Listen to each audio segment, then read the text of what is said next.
Welcome to Driving Miss Elly.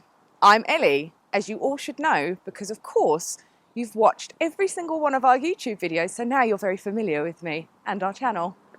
Anyway, today I've got this beautiful specimen of an Aston Martin Vantage. Aston Martin has been on the brink of collapse many times in its history. Its purchase by Ford in 1991 for its premier automotive group almost certainly kept Aston Martin from consignment to the history book. Joining other handmade British marques such as Bristol, Alvis, TVR and Jensen, Ford provided the backing for the development of much needed new models, engines and facilities. Probably the most important of these new models was the VH2 Vantage of 2005. Aston wanted a sports car rather than a GT to allow them to go after Porsche 911 customers. It brought with it a V8 engine, a heavily modified and dry-sumped version of Jaguar's V8, hand-built at Aston's Cologne engine plant alongside their existing V12. This engine began as a 4.3 litre, but grew in capacity to 4.7 in 2008. The engine is mounted quite far back, behind the front wheel axes, making it technically a mid-engined car.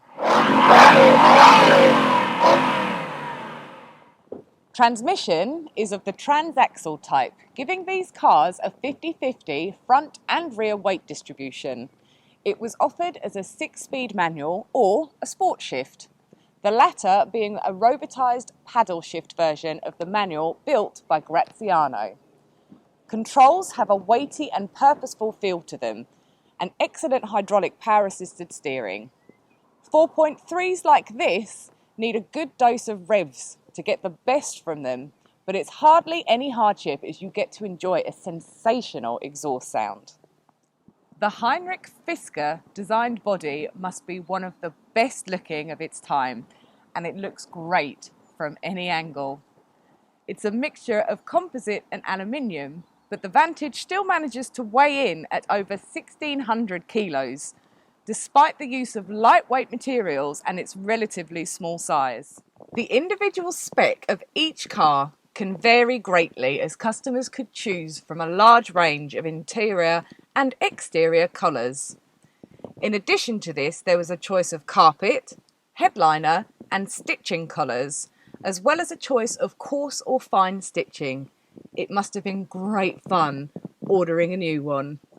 Right, as you can see, the cockpit and dashboard of this car is actually pretty exceptional. I am loving that there is leather every single place you look. There's leather doors, dashboard, seats, even the central column is leather. Also, the bit I'm particularly attracted to is the suede coating right up front on top of the dashboard. It's really, really unique. It looks really, really classy. Steering wheel's nice and accessible, lots of different dials and controls to help you answer your phone, adjust your volume. Steering wheel's nice and accessible. There's got several different controls for when you're cruising, ease of driving, so you're not fiddling around with too much. There's also some electric seat controls to give you the best seating position for driving this absolutely stunning car. Central console, you've got all the regular engine start button, stereo system, nice easily accessible gear stick, and everything you could possibly need from a beautiful, beautiful car. There is lots of attention to detail, which always makes the car feel special. The instruments, door handles, and the way it even has leather in the areas of the footwells, where most prestige cars would use plastic. Production lasted up until 2017 with a 6-litre V12 option available from 2009, as well as the choice to go topless from 2007. Total production of all variants ran to about 25,000 examples. Driving Miss Elly Mad! Welcome to the rant section of our video. Usually I'm a fairly positive person, but I have to admit, driving brings out a different side to me that's definitely more angry. Today I want to address indicators. I know I have touched on this in a previous video. However, I feel it needs an entire segment of its own because it's absolutely shocking the amount of people that aren't aware they've got indicators on their car. I see this on a daily basis at junctions, roundabouts, people pulled over on the road or pulling over on the road.